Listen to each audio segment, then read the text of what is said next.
In today's episode of the Metabolic Experience Podcast, episode 24, we have a great message to share with all of you group trainers out there. For those of you training large groups of people at the same time, there are several things you can do to be a more effective and more efficient trainer, enjoy your job more, get more fulfillment out of it, and enrich the experience of the clients that you're training. So you're definitely going to want to listen up. We give 6 things that you can do to help you out. It's going to help you tremendously. In addition to that, we do have a little bit of discussion about which side of the bed you should sleep on and if it's okay if you switch sides of the bed. So if that at all interests you, keep on listening.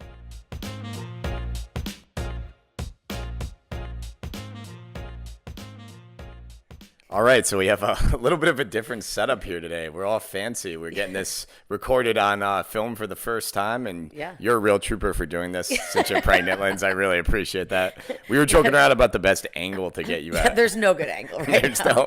The sideways, front ways, hey.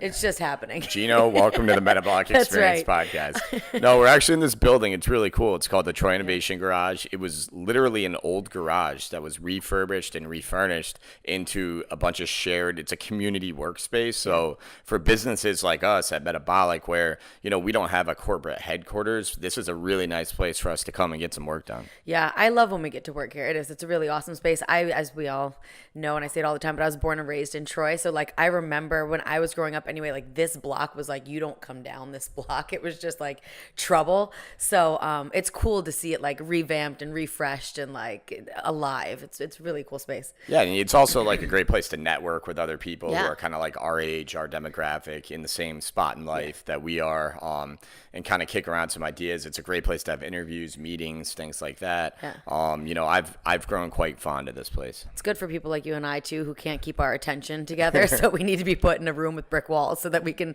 actually get work done. You and I are funny because we both we can be sitting there working in silence together, but we need to be near each other to be productive because otherwise, like Kara was saying that to me the other day. She's like, why don't you go text Lynsey and go work next to her? Because she knows that's how I get most of my best work done. Right. Well, it's accountability with macros. It's accountability with work. Yep. But if we do it in the gyms, we get distracted by wanting to be out on the floor or by talking to people or it's just put us in a box and we can work together really well. We like mixing up. We have a few different coffee shops we go to as well, which are nice. People are starting to catch on to them. Yeah. Didn't you have something interesting happen to you today? I did. I went to there's a coffee shop called Oncoming Grounds, and I was working this morning and sat my stuff down, got all set up, and I'm starting to type away, and behind me there was a group of 4 elderly gentlemen that were reading the Bible aloud. They would do the one guy would read one page, and then the next guy he passed it off, and the next guy would read the next page, and I was just sitting there what is happening right now? It was just, so I got schooled in the Bible this morning. Yeah, coffee shops are interesting because I was noticing just in the hours we've spent in them this year, how many different types of people. There's old people, high school kids, moms, college kids. It's just all over the place, but everyone likes pastries and coffee and caffeine, I guess. I think you said it too. Sometimes I wonder how they make money because you can buy a $2 cup of coffee and sit there all day and use their Wi-Fi. And I've seen I try to at least get something else than just a small coffee, but I will sit there for 5 hours and work off of a cup of coffee and and it's you don't want to down 700 milligrams of caffeine, so especially now. I actually when we were there yesterday, I thought about getting a decaf just to mix it up a little bit. But so this setup is new to us and unique, and as we were sitting down, we were discussing the best chair to sit in, and being that you're pregnant, I wanted you to be comfortable. Appreciate that. And Ryan, our videographer who's producing this episode, along with our newest employee Kyle, who is also another videographer producing this episode, but they pointed out to us that this is a lot like picking a side to the bed, and it kind of made me laugh because Kara does this weird thing when we go on vacation. She mixes up the sides of the bed. Really? Have you ever heard of such a thing? No. Yeah. Well, there was one time that I accidentally grabbed the wrong side. Brian was like, "What are you doing?" And I was like, "Oh, you're right. That's what I did. You're right. This is I don't know. I guess it was the bed was angled differently in the room, but So if I'm laying on my back, I'm always on the left. always. And like we went on vacation. I think we were in Florida this past December, and Kara went on the left. I was like, "What are you doing? You can't do that." Again, same person. I'm on the left. Yeah. If I'm lying on my back, I'm on the left. Brian's on the right. Yeah. Always. Once you have your rotation, you keep it there, Yeah, and yeah. you don't change that. Nope. So Now, when Kara's not at home, like let's say she's out for the night, whatever, do you find yourself going more towards the middle, or do you stay left and leave the right open? I think I start left and drift middle. I go straight middle. Yeah. I like pile the pillows up and just Well, like. here's what happens in those settings. What happens to me is I can't sleep really well Right. if she's not there. Even if like I know she's in out of town for the night or something. Right. When she's not around, I just don't sleep as soundly for whatever reason. And so like I get hot because I'm Yeah. not sleeping. So I keep shifting to where the sheets are cooler so I can try and I get get it. comfortable and fall asleep. So Yeah. yeah. The struggle is real in these tough lives that we live. So I've taken your left side. Yes. Man, Yeah. I appreciate that. Yeah, you have taken the left side. Although, wait, yeah. No, yeah, you are. You did take it. Well, we do have something to talk about to you today, fitness related. We could keep talking about sides of the bed for another 40 The weather, minutes. dogs. Yeah, our number of subscribers and downloads will plummet if we do that, so we better keep this thing going. But we wanted to talk about, there have been some real lessons that we've learned as group trainers working at Metabolic. And these are lessons that are super valuable to any trainer out there who wants to work with groups of people, not personal training, but group training, and really applicable to them. And, it's not, we could get into anatomy and physiology and all that, but this is going to be more concept based and things that can help you from a personality and character standpoint to help you succeed. Yeah, and I think a lot of the stuff that we're going to talk about, it's like some of it may seem common sense, but when you actually go out on the floor and try to do these, sometimes it might be a little bit out of your character. And so you might not think that people would like some of the things that we're going to talk about, but as it comes to it, as we've learned, people really like this stuff. Yeah, and since you and I have done most of the training of pretty much our entire staff, Yeah. we know a good amount about this. And I think a lot of young trainers out there, we see a lot of common things that repeatedly happen. And when you're young, it's understandable. You're at a very insecure age. You're trying to find your way. You're having to approach people who are older, more experienced in life, successful. So it's definitely scary and challenging. But we have some tips to help you get around that and to really help you excel in your role and to help you think about things from a different angle. Yeah. So diving right in, our number one kind of lesson we learned is that you got to have a little shit to you.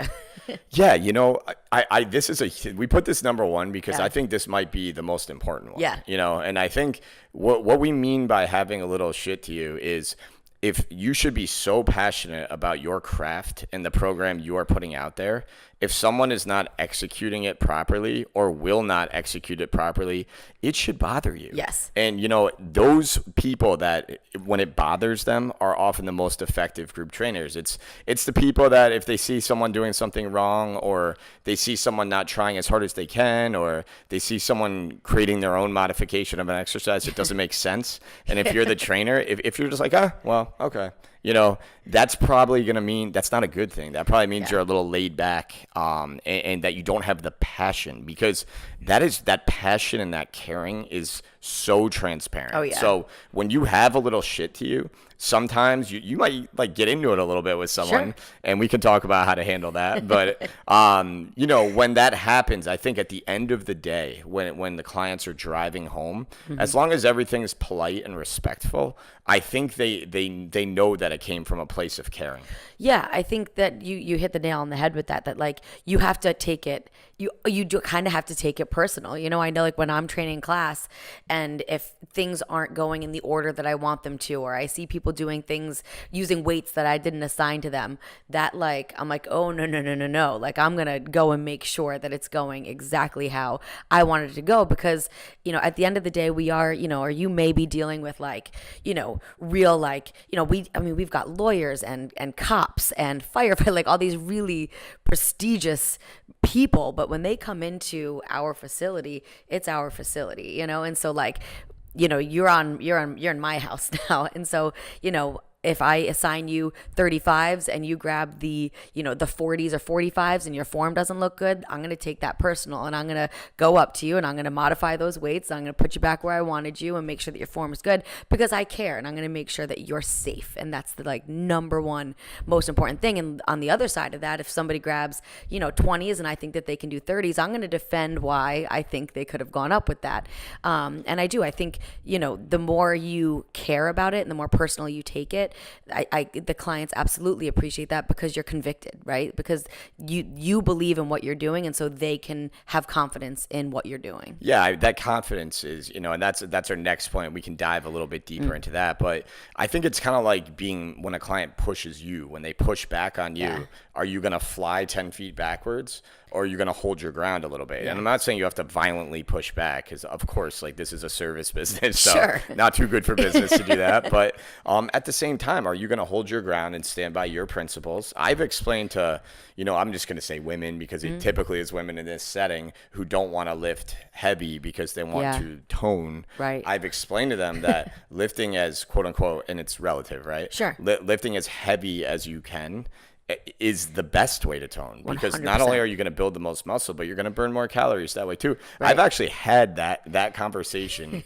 I'm pretty good at having these 10-second snippet conversations in the middle of class with people to justify why I'm doing what I'm doing. Yep. And it requires, some people require a stone and some people require a feather. You have to be, as a group trainer, that's a super important skill, is the ability to vary the way in which you talk to people. And we can talk about that for forever. Right. But, there have been clients, especially if it's a male that's 25 to 40, somewhere in there, and I'm pretty friendly with them. Sure. If it doesn't look good, I'll be like, dude, that looks like shit. Right. Keep your shoulder blades together. If it's my mom, I'm not going to say that. Of course. You know what I mean? I'm going to be like, all right, mom, keep those shoulders. You know what I mean? Right. Be very positive. Inflect your voice to be a little lighter. So bottom line, though, you got to care. And caring starts with having a little shit to you. When that bell is rung, you have to answer it. You know? And that's the biggest thing for me. It's that's the mindset I have when I teach. I'm like, all right, there's 50 people in this room. Yeah. I'm going to own this shit. Yes. And that's the message that you need to convey to the people in the room. Because like you said, that really conveys our next point, confidence. Yeah, I think confidence is everything. I think, depending on, starting from just how you speak and how you present the product that you're delivering, you've got to come from that confident place. When you are modifying or adjusting or changing somebody's weights, if you walk in and you're just kind of dipping your toe into the water and you're kind of saying, that looks a little, your form doesn't look great. Let's modify this. That person's going to look at you like, what are you doing? But if, you walk up and you're confident, like, hey, drop that down, take this one dumbbell. Let's change it up. I want to make sure your form is good. You give a little explanation. The more confident you are about making those adjustments, or making some challenges, the more respect you're going to get back from the client that you're training. Yeah. We were doing, a plate isometric squat hold the other day. And basically, if you can picture this, you're holding the bottom of a squat position and you're holding a 45 or 25 pound plate so that the plate is parallel to the ground, not perpendicular. And that's pretty demanding on the core and upper back as well as the legs. That's not an easy thing to do. So everybody, myself included, I always want to flip the plate down so it's perpendicular. So I did that. And in the class, on one of the longer rounds, one of our younger trainers, hats off to him because he noticed that I did that. He came over to me and said, hey, Matt, do you think you could maybe flip the plate around? I said, ask me again. And I'm notorious for doing this for the younger trainers. They know I put him through a little. He's put us all through it. I have a little shit to me when I'm in class. Matt's got a lot of shit to him. Yeah. So I said, ask me again. He goes, and he literally repeated himself because I think he thought I didn't hear him. I said, ask me again. This time, tell me. Yeah. And he said, Matt, I need you to flip the plate around and hold it like that for me. Yeah. He did. He gave me a pat on the back. I told him after class, good job. So, it all comes from confidence. If you want me, someone who's been training for 20 years, to do something, you better not approach me tentatively because that's going to really turn me off. And like you said, you need to be confident in your explanations. I've always taught all these guys, maybe I shouldn't say this to the clients, but even if you're not sure about something, act like you're right. and an older veteran trainer will correct you. Yeah. But the worst thing you can do if you're uncertain, and this Right. is for our rookies, our Right. people that are really green, the worst thing you can do is kind of act like you're a little unsure, because Right. while you're in front of that room of 50 people, they're all looking at you, judging you, watching you. Yeah. Oh, yeah. And even like on the other side of like challenging, you need to be confident. If I was to go up to your mom and provide her a modification for a movement, if I go up and I'm kind of unsure about what I'm saying or what I'm asking her to do, that might make her feel unconfident in the modification as well. You know what I mean? So I think like confidence goes full circle. It's not just about, talking to your beast, which is super important, but it's also being confident when you want to make an adjustment for somebody, or if you think that somebody shouldn't be doing something, confidently, make them do the change that you want them to do. And I'll never forget when I first started training, I was a cheerleading coach for 14 years and very confident in that. And I thought, yeah, it'll easily translate over to metabolic training. And it was definitely something that I loved right off the bat. But I remember when we first started splitting classes, and I remember the day like it was yesterday.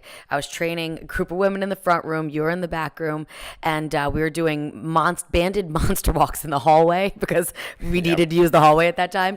And there was a really strong female client who's still a client to this day, but she was doing monster walks in the hallway and she didn't have a band on.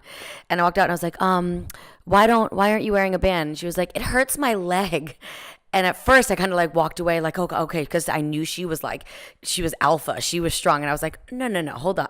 Like Matt told me I need to be confident. I walked back and I said, put the band on. You're not playing a game with me. If Matt was in this room, you would have that band on. You're putting it on right now. And she looked at me. She put the band on. She finished the workout. And that was the first Facebook tag I ever got. Like, I'll never forget it because like, it was like I stepped up to the plate, and it was a little out of character for me to shut somebody down and kind of, she was older than me. She was very like respected. She's been working out. We had worked out together for a while, but like I had to step up. And once I did it I realized, okay, this is how things go.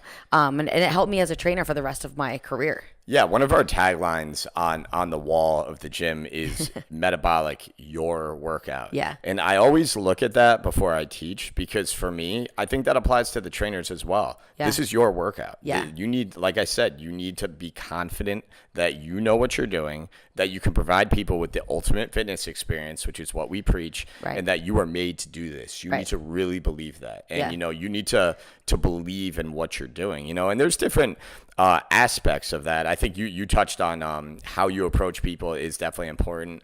But like just not being timid of certain populations, with mm-hmm. a lot of younger trainers out there, I think we've discussed the opposite gender that's a little older is the hardest one for them to approach.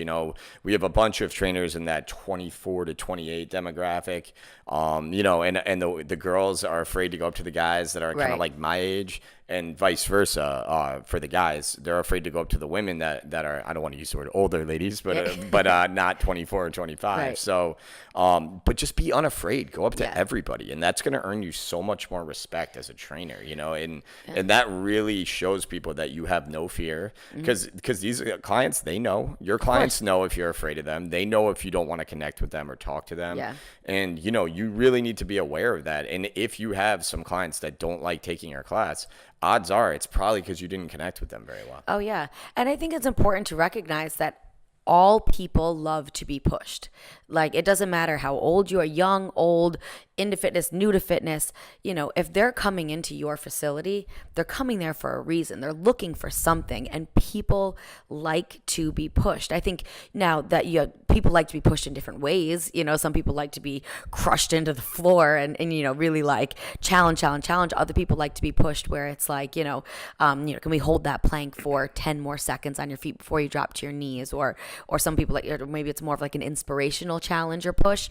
But at the end of the day, each person that walks into your facility, they are there for a reason, and they want to be challenged. Yeah, you hit the nail on the head with that. I think when we say push/challenge people, we're not talking about making people puke or right. making it so they can't walk the next day. challenge is a relative term. And what I've taught our trainers at Metabolic to do, and I know you've done the same, I always say I want people at like an 8 out of 10 in terms of like their comfort level. Like I should say discomfort level. I want them, a 9 is like, I might die. Yeah. And a 10 is like, I'm going to vomit and then die. So we don't want that. So we want them working. We want them exerting, but we want them, on that cusp, but not quite there.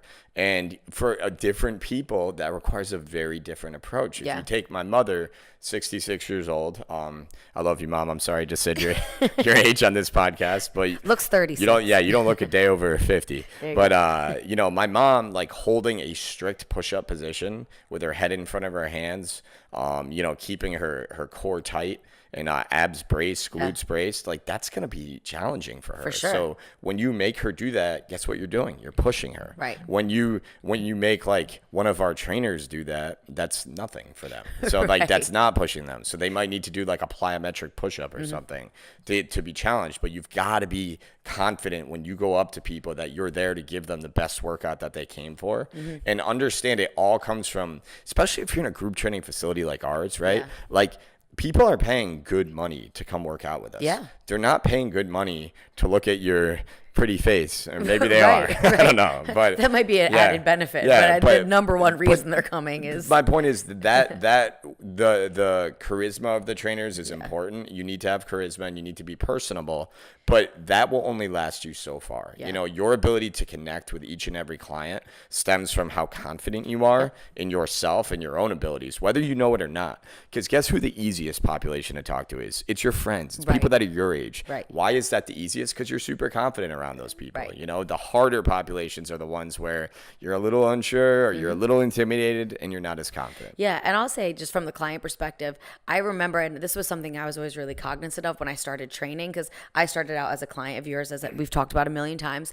And I remember in the beginning when you started kind of bringing in some help, a couple guys that came and went and didn't make it. And I remember the ones that weren't confident. When you're working, it's almost annoying, right? Like it's like the worst. It's like you just want to be like, get away from me. I can do this on my own.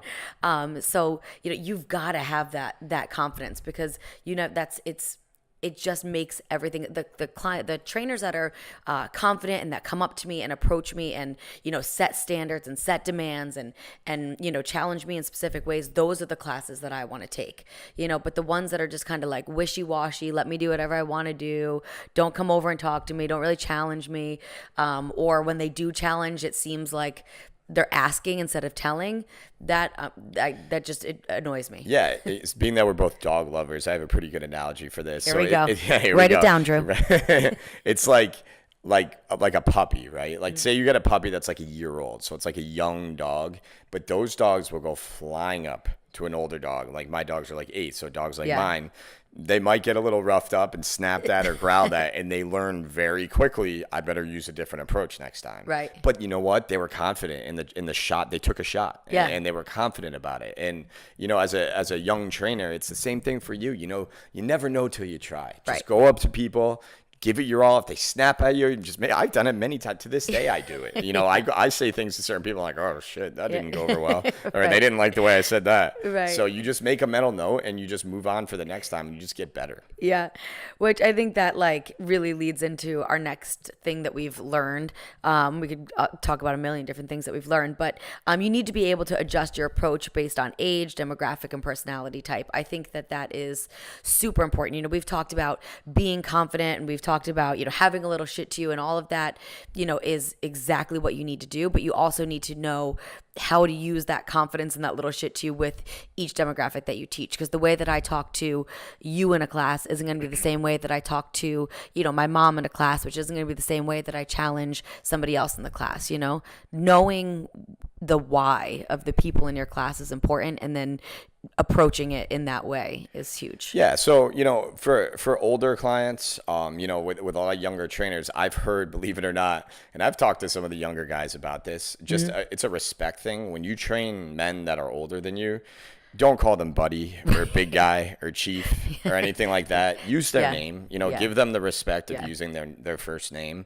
And that's something that we are super adamant about at Metabolic. You really should be addressing each and every client by their name. So that's something you can do immediately to start with someone who's an older client. But also remember too, and it's hard when you're 25, like a lot of young trainers out there, you feel awesome every day. Right. And you don't, like, when you get to be my age, like I'll be 40 in January. Every day is awesome. And I imagine that 50's a little worse, 60's a little worse, and it gets a little worse. So you have to be a little empathetic to that and understand that. So sometimes with some of the older clients, especially, I'll go up to them, and I'm not, me, I'm not a smiley guy. I'll go up to them and I'll smile, or I'll say something to get them to smile, and then I'll get them to do what I want. Yep. But it's a little bit of a softer, more fun approach. But then if I have someone who's more intense, who's really like a beast, who's really there to get after it, I'm gonna match their personality. So I'm gonna go up and be intense with them, Or if it's an alpha, or like you said with your example of the alpha, the female, if it's an alpha type client, I'm going to be an alpha to them because they will not listen to you if you do not, Another one, personality wise, I mean, we could write literally a book about this, but is how fragile someone is. So some of our clients are a little sensitive, lack self-confidence a little bit. So the second they feel themselves fatiguing, they will crumble. So if you go up to them and start just ripping them apart, they're going down. They are just going to drop it, quit, and they're not coming back. So you got to be a little softer. I always use the sandwich technique there, say something positive to them.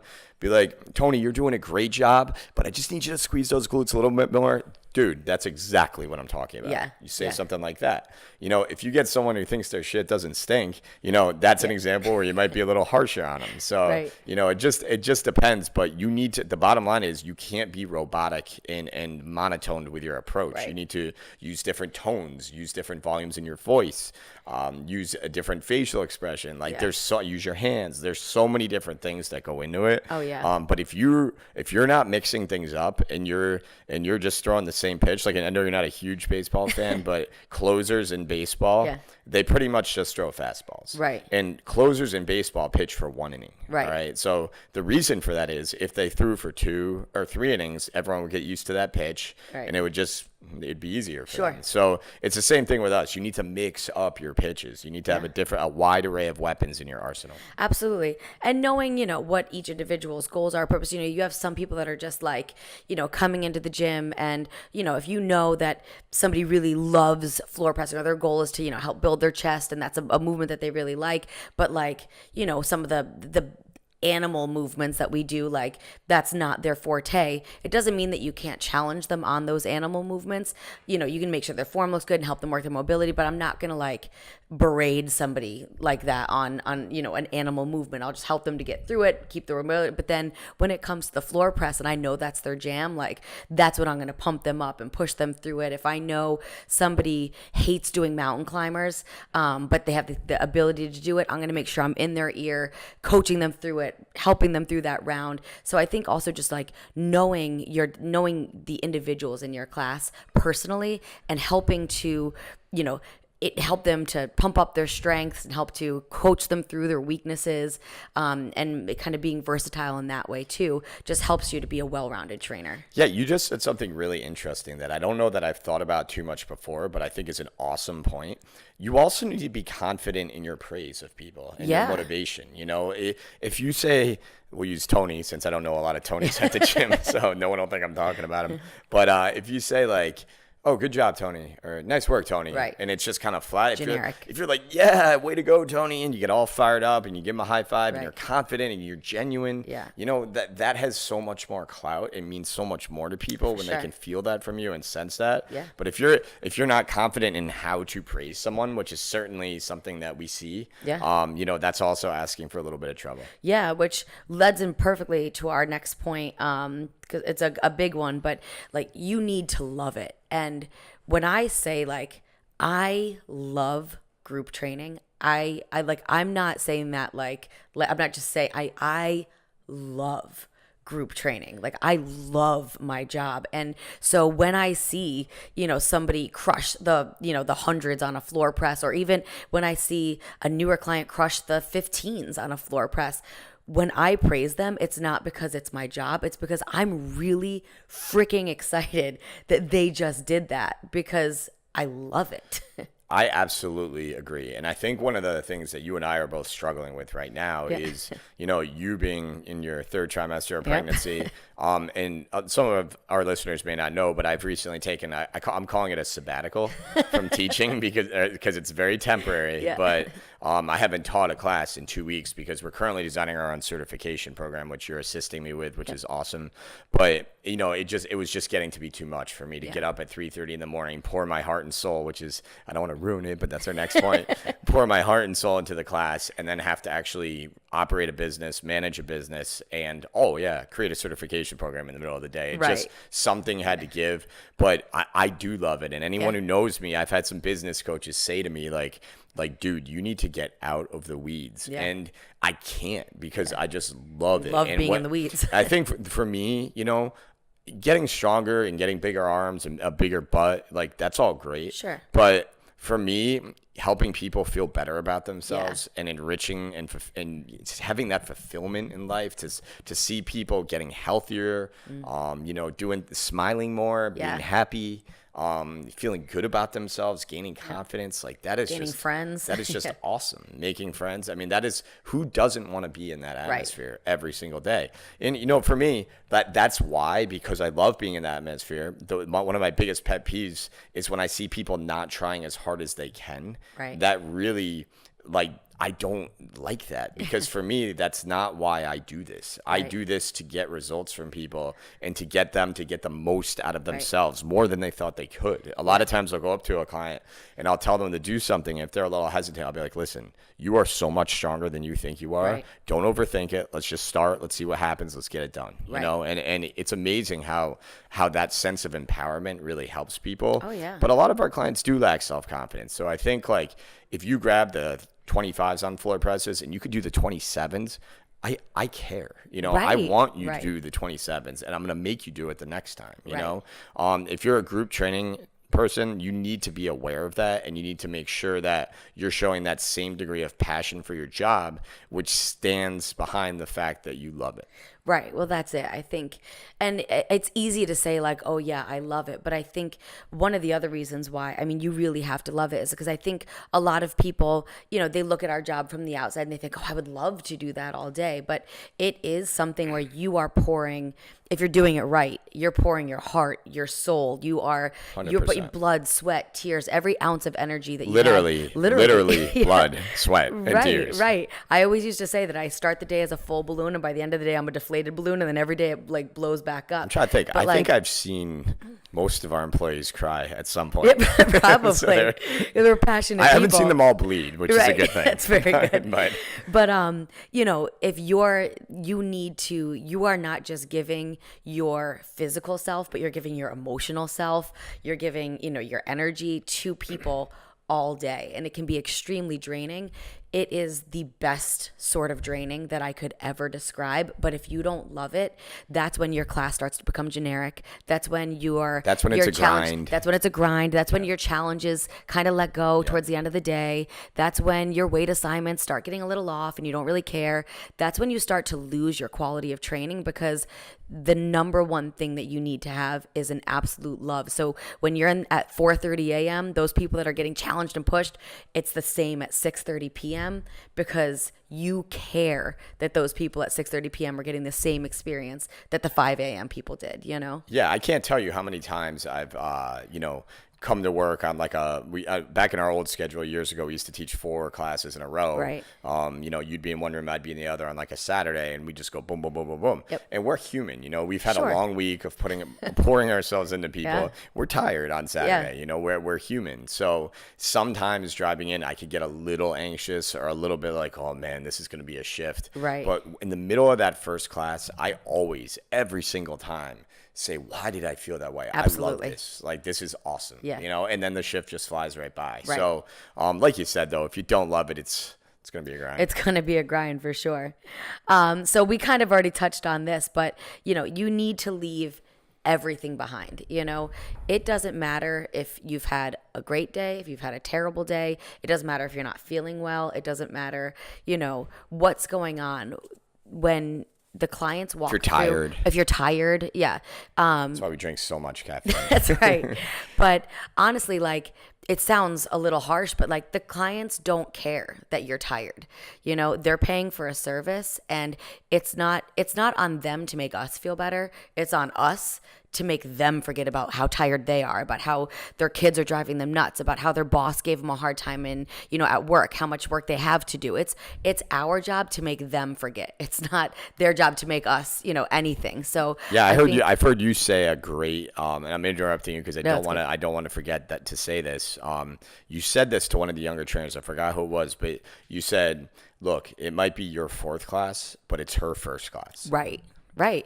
Yeah. And that always resonated with me. Yeah. Yeah. I think it's easy for us to be like, oh, okay, it's my, fourth class of the day. But every time that person walks in, it's their first experience. And like, you've got to give them, they deserve everything that you've got. They deserve that amazing product. So I think, you have to have the ability and the, I don't know if the word is maturity, to let your life go and just dump everything you have into that 45-minute session, because one, the people deserve it, but two, honestly, you're going to feel so much better, and you're going to have a more enjoyable class, and you're going to provide a better product, which is going to make you feel better, and it'll actually help you forget about how tired you are if you just dive in. Yeah, I was going to say it's also therapeutic for the trainer, Yeah. When else, it's kind of like, I can't really think of too many other times other than when I'm working out myself where my mind is blank. Yes. And when I'm training and I'm so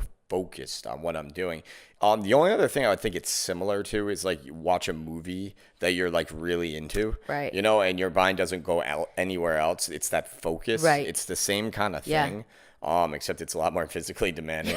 Right. Reaching into a big tub of popcorn mixed with M&Ms and putting it in your Eating a mouth. bowl of ice cream. It's not that physically demanding. I'm not thinking of anything else, but that's how good it is. How good does that sound? No, but like you need to treat your classes that way, and you need to pour it out every single time. And again, this is a common theme. We're going to keep saying this. Everything you do out there is transparent. If you give 110% of yourself, you might be tired, you might be exhausted, but believe me, there are people out there noticing. Yeah. The unfortunate thing is, maybe not unfortunate, because if you're not giving 110%, maybe you shouldn't even be doing this. Right. But the reality is when you give 60%, 65%, they notice that too. Oh, yeah. And those are the kind of people who don't make it. Right. Well, I remember Brian used to get so frustrated because, I would come home, on a Friday night or Saturday, and I would just be like a sloth on the couch, just exhausted because it was a tough week, long week. Like we said, we dump everything into it. And, he would come in and work out, or, and see me on a Saturday, and he'd hear people say like, my God, your job is so easy. You get to just yell at people all day. This is awesome. Like, you must love it. And I would just be like, yeah, I know, it's the best. Like, I love it. I feel lucky. And he would get frustrated because he'd want to be like, how much she puts into it, but like, just because it comes with a lot of sacrifice, right? But like, but one that we're all willing to make, right? And the thing that I would always say to him was like, every time somebody says that to me and it frustrates you, that makes me feel so proud. I never want people to ever think that I'm ever tired or I ever have a bad day. And so when the clients would come up to me and be like, you're just happy all the time, like you're always in it, like that meant that I was doing my job, and I loved when people would give me that. It wouldn't frustrate me. It meant good. Okay, Lyns, you're doing a good job here, Yeah. The grass is always greener on the other side. And, I decided for myself that I made that life choice in my early 20s that I wanted to live a life that I enjoyed, knowing that I was going to spend most of my years and days at work. Yeah. So it was very important to me that I was passionate about my job, that I loved my job. Yep. I didn't want to just do a 9-to-5 that I hated Yep. and wait for my pension to kick in. Right. Like, how is that? Think about that. That's like going to jail. Like, Oh, how, yeah. how is that different? That's like For sure. you're a prisoner to your job. You Right. know? And for me, for the trainers that absolutely love the job, not only is it a great career because you get to spend most of your years and days doing something you absolutely love, but you're helping people, and that passion to help people is just going to shine right through. So. Yeah, so rewarding. But our last point is one that I think is there's an interesting word I often use with the trainers, and we can elaborate on it a little bit. I always tell people it is important I don't love the word classes, but that's what we're Right. going to say so people understand. I like to think of them more as training sessions, Yeah. but it's important to coach your group training sessions. How about that? There you go. With Paranoia.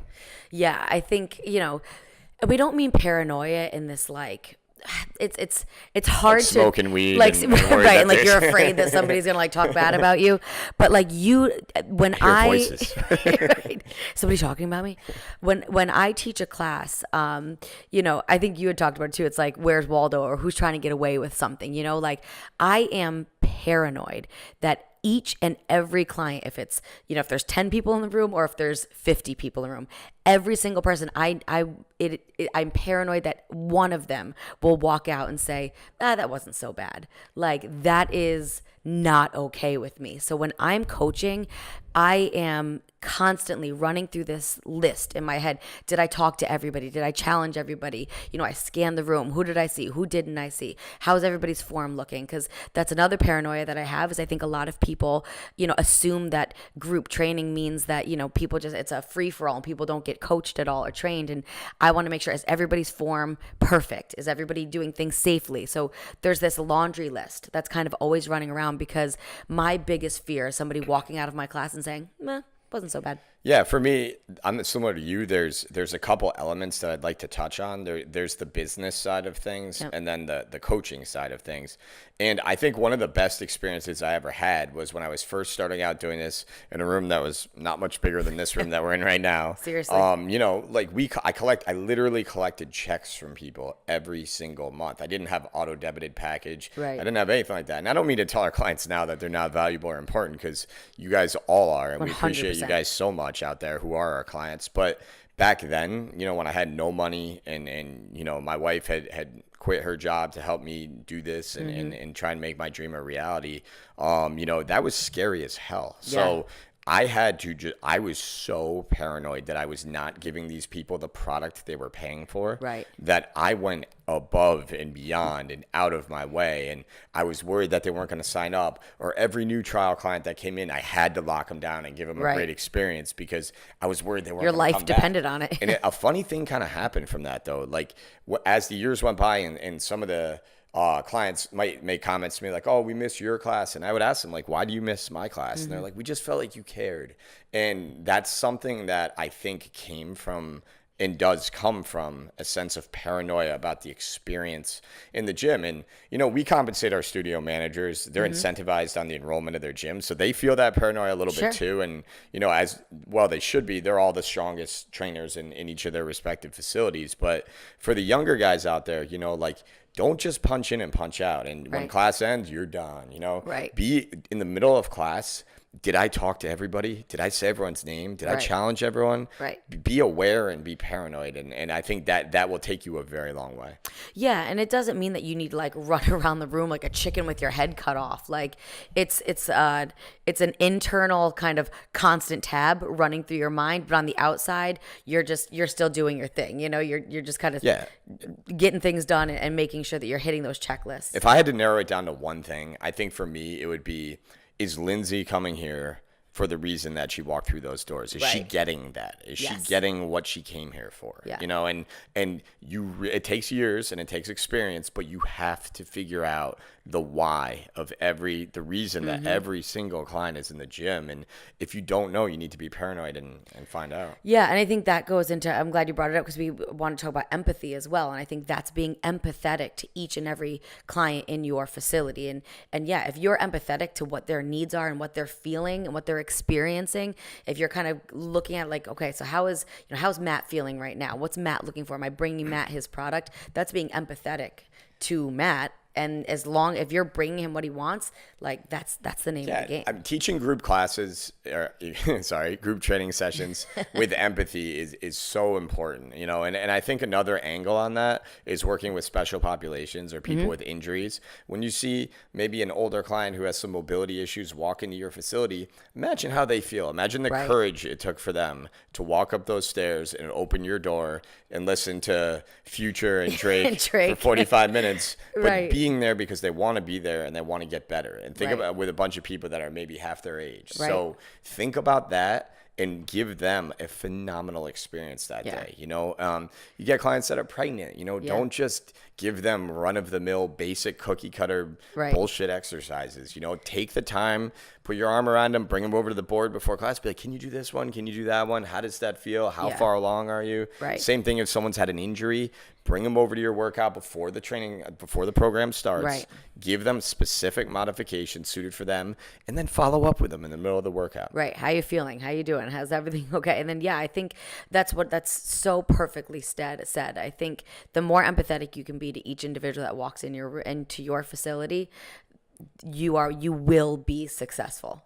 100%. I mean, and vice versa, you will have no success if you don't Right. have empathy. And, time and time, you have no value as a trainer if you Right. don't have empathy. Right. Because you're not really enriching people and providing them with the experience that they're seeking if you lack like that empathy, if you're Yep. not actively thinking about that. And it's amazing to me, a lot of the younger trainers, I've talked to them throughout the years, and some of them, they don't actively think about this, Right. which kind of blows my mind because I'm like, dude, like, Right. do you realize I've been teaching these classes for 10 years now, 11 years, Right. and all I think about is the experience Yes. of every single person in the gym. That is Yep. my obsession. Of course. And like, that's why I work the room the way I do, because I do not want someone to say, oh, Matt Phelps had 48 people. He can't handle that. Right. Screw that. I want them to be like, damn, Matt had 48 people, but it was well organized. He coached the hell out of me. I had my form corrected. I was giving modifications based on exercises that I shouldn't be doing. Yep. And I had a great experience. I felt like I got personal trained. Yeah.